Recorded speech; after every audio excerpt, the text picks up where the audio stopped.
날개 이상 제4장입니다. 3장.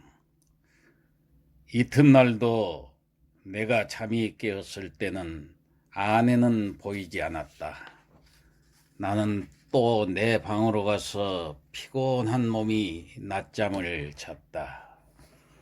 내가 아내에게 흔들려 깨었을 때는 역시 불이 들어온 뒤였다. 아내는 자기 방으로 나를 오라는 것이다. 이런 일은 또 처음이다.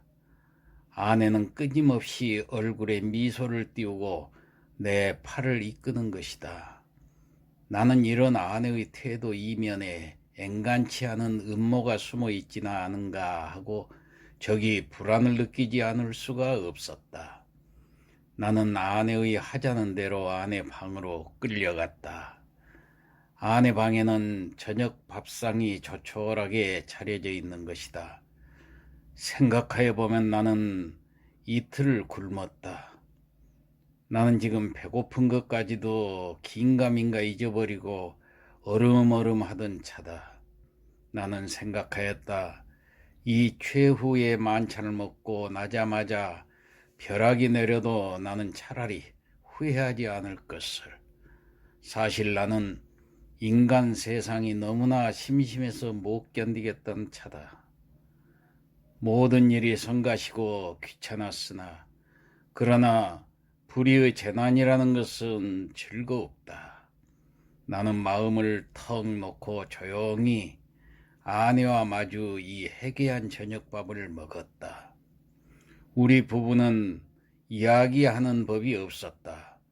밥을 먹은 뒤에도 나는 말이 없이 그냥 부스스 일어나서 내 방으로 건너가 버렸다.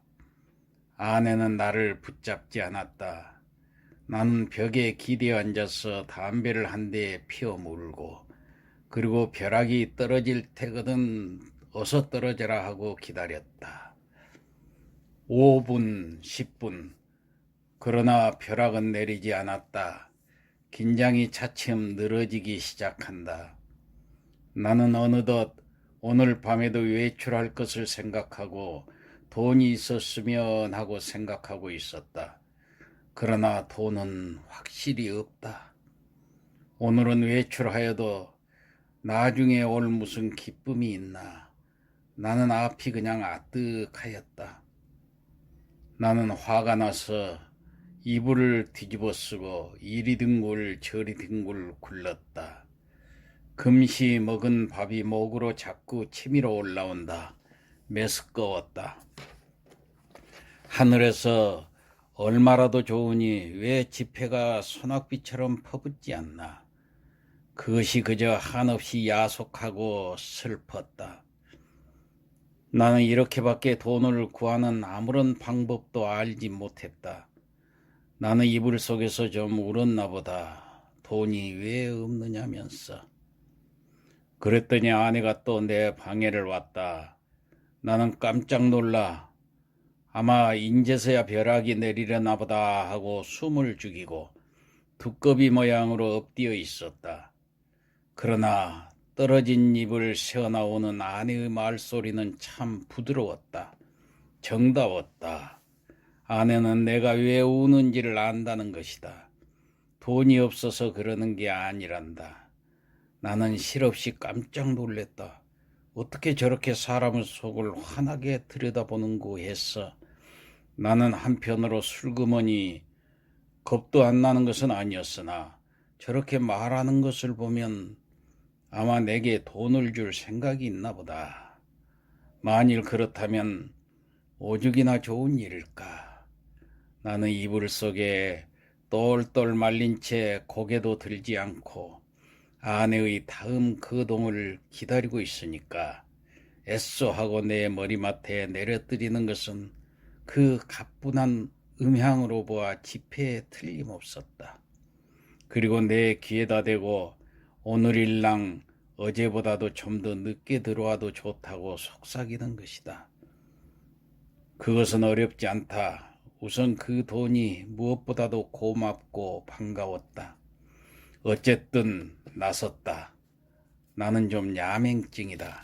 그래서 될 수 있는 대로 밝은 거리로 골라서 돌아다니기로 했다. 그리고는 경성역 1, 2등 대합실 한곁 티룸에를 들렸다. 그것은 내게는 큰 발견이었다. 거기는 우선 아무도 아는 사람이 안 온다. 설사 왔다 가도 곧들 가니까 좋다. 나는 날마다 여기 와서 시간을 보내리라 속으로 생각하여 두었다.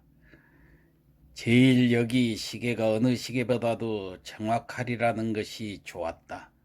섣불리 서투른 시계를 보고 그것을 믿고 시간 전에 집에 돌아갔다가 큰 코를 다쳐서는 안 된다.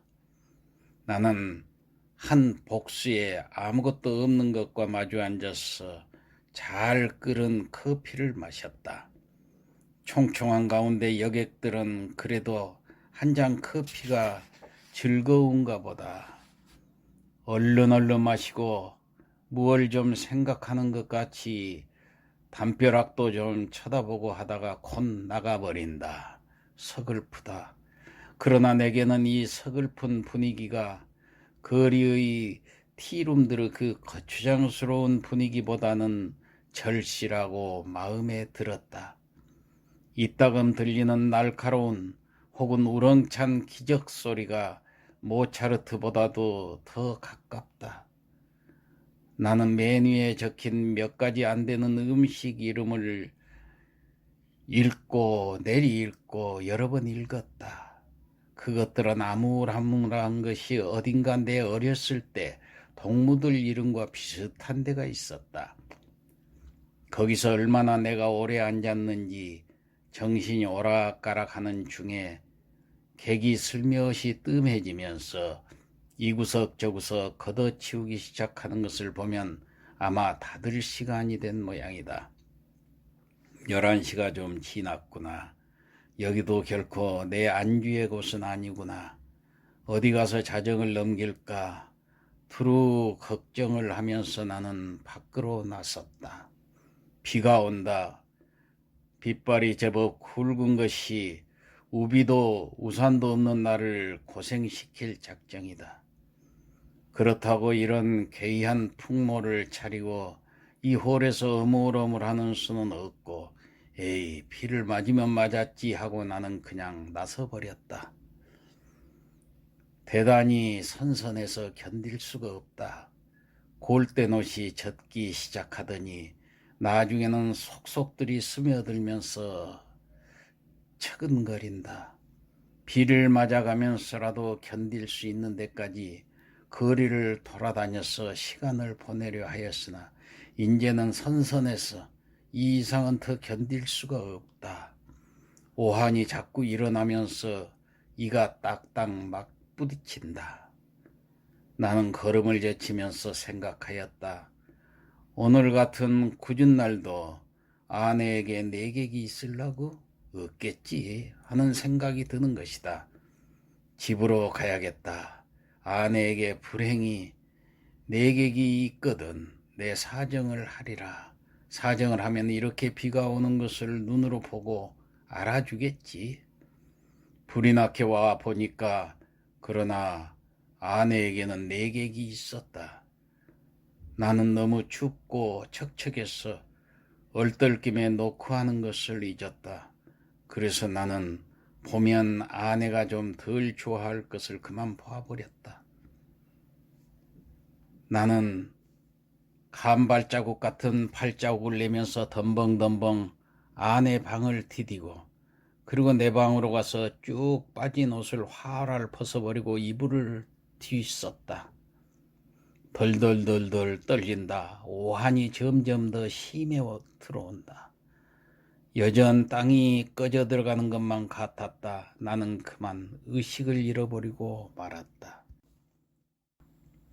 이튿날 내가 눈이 떴을 때 아내는 내 머리맡에 앉아서 제법 근심스러운 얼굴이다. 나는 감기가 들었다. 여전히 으시시 춥고 또 골치가 아프고 입에 군침이 도는 것이 씁쓸하면서 다리 팔이 청 늘어져서 노곤하다. 아내는 내 머리를 쓱 짚어보더니 약을 먹어야지 한다. 아내 손이 이마에 선뜩한 것을 보면 신혈이 어지간한 모양인데 약을 먹는다면 해열제를 먹어야지 하고 속 생각을 하자니까 아내는 따뜻한 물에 하얀 정제약 4개를 준다. 이것을 먹고 한 잠 푹 자고 나면 괜찮다는 것이다. 나는 얼른 받아 먹었다. 쌉싸름한 것이 짐작 같아서는 아마 아스피린인가 싶다. 나는 다시 이불을 쓰고 단번에 그냥 죽은 것처럼 잠이 들어버렸다. 나는 콧물을 훌쩍훌쩍 하면서 여러 날을 앓았다. 앓는 동안에 끊이지 않고 그 정제약을 먹었다. 그러는 동안에 감기도 나았다. 그러나 입맛은 여전히 소태처럼 썼다. 나는 차츰 또 외출하고 싶은 생각이 났다. 그러나 아내는 나더러 외출하지 말라고 이러는 것이다. 이 약을 날마다 먹고 그리고 가만히 누워 있으라는 것이다. 공연히 외출을 하다가 이렇게 감기가 들어서 저를 고생을 시키는 게 아니냐니다. 그도 그렇다.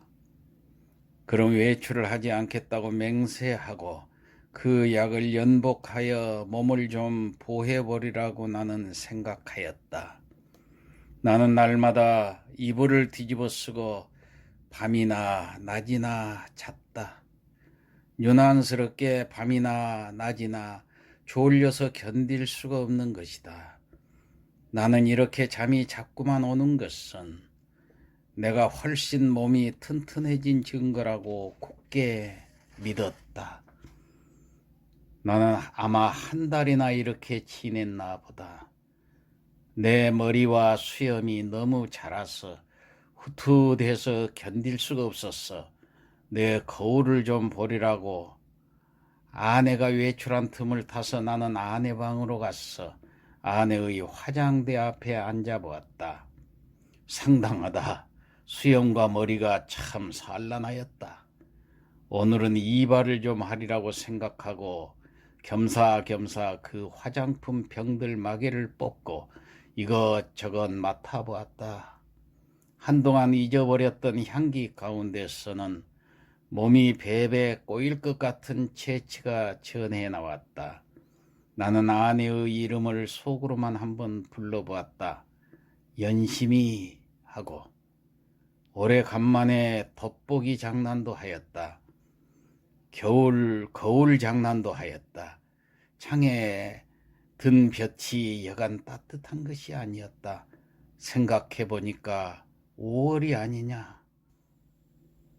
나는 커다랗게 기지개를 한번 펴보고 아내 베개를 내려 베고 벌떡 낮아빠져서는 이렇게도 편안하고 즐거운 세월을 하느님께 흠씬 자랑하여 주고 싶었다.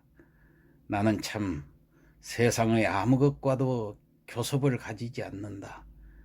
하느님도 아마 나를 칭찬할 수도 처벌할 수도 없는 것 같다. 그러나 다음 순간 실로 세상에도 이상스러운 것이 눈에 띄었다. 그것은 최미한 약 아달린 값이었다. 나는 그것을 아내의 화장대 밑에서 발견하고 이것이 흡사 아스피린처럼 생겼다고 느꼈다. 나는 그것을 열어보았다. 똥 4개가 비었다. 나는 오늘 아침에 4개의 아스피린을 먹은 것을 기억하고 있었다. 나는 잤다. 어제도 그제도 그제도 나는 졸려서 견딜 수가 없었다. 나는 감기가 다 나았는데도 아내는 내게 아스피린을 주었다. 내가 잠이 든 동안에 이웃에 불이 난 일이 있다. 그때에도 나는 자느라고 몰랐다. 이렇게 나는 잤다. 나는 아스피린으로 알고 그럼 한 달 동안을 두고 아달린을 먹어온 것이다. 이것은 좀 너무 심하다. 벼랑간 아뜩하더니 하마터면 남은 꺼물어칠 뻔했다. 나는 그 아달린을 주머니에 넣고 집을 나섰다. 그리고 산을 찾아 올라갔다. 제 4장을 마치고 다음 시간에 계속하겠습니다.